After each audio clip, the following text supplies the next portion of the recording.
La demande à Allah subhanahu wa ta'ala et pas à d'autres que Dieu, notre Seigneur tabaraka wa ta'ala, est une source de félicité, de joie, de réussite.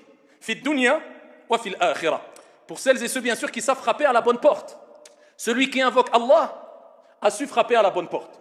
Celui qui n'invoque pas son Seigneur, l'unique tabaraka wa ta'ala, a frappé à la mauvaise porte. Il va s'essouffler, il va se fatiguer, il va perdre son temps. Tout simplement car cette porte ne s'ouvrira pas. Et il ne cessera de frapper sans qu'elle ne s'ouvre. Contrairement à celui qui aura frappé à la bonne porte.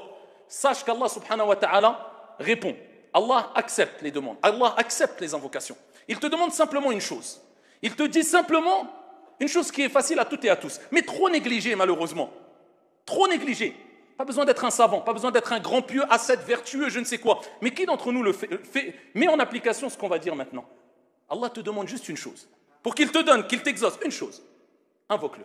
وَإِذَا سَأَلَكَ عِبَادِ عَنِّي فَإِنِّي قَرِيبٌ أُجِيبُ دَعْوَةَ الدَّاعِ إِذَا دَعَانِ. Allah il dit, lorsque mon serviteur t'interroge sur moi, je suis tout près.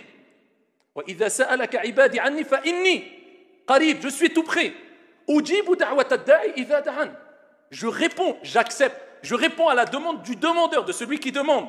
Quand il me demande. Quand il me demande. Combien de gens prétendent demander à Allah subhanahu wa ta'ala lorsqu'ils ont un problème, alors qu'il l'a fait qu'une fois, tout au long de son problème, qui dure peut-être des jours, des semaines, des mois, et quand il l'a fait avec un cœur qui était distrait. Ensuite, il dit, j'ai demandé à Dieu. Tu n'as pas demandé à Dieu.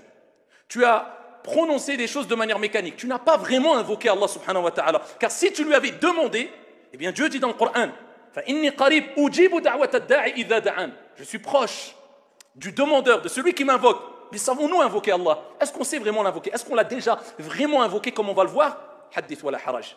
Le prophète alayhi salatu wassalam nous rappelle à travers un récit prophétique rapporté par Ibn Majah qu'Allah subhanahu wa ta'ala se met en colère. Ça veut dire quoi se met en colère ici? Walillahi al-mathalul a'la.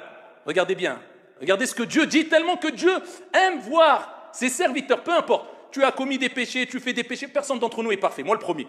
Mais Dieu te dit, demande-moi, implore mon pardon, implore mon secours, implore mon aide. Si tu le fais comme il se doit, eh bien je te répondrai, je serai satisfait de toi. Contrairement à celui qui aura abandonné la dua, l'invocation.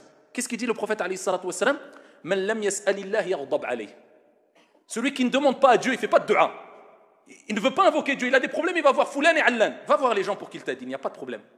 Mais avant tout, demande à celui qui a créé les gens et qui peut enlever le problème, ôter le problème en moins d'une fraction de seconde. Quand il veut quoi que ce soit, il dit kun fayakun, sois ici, frappe à la bonne porte, prends pas d'intermédiaire. Ou demande à Dieu avant tout et ensuite va chercher les causes.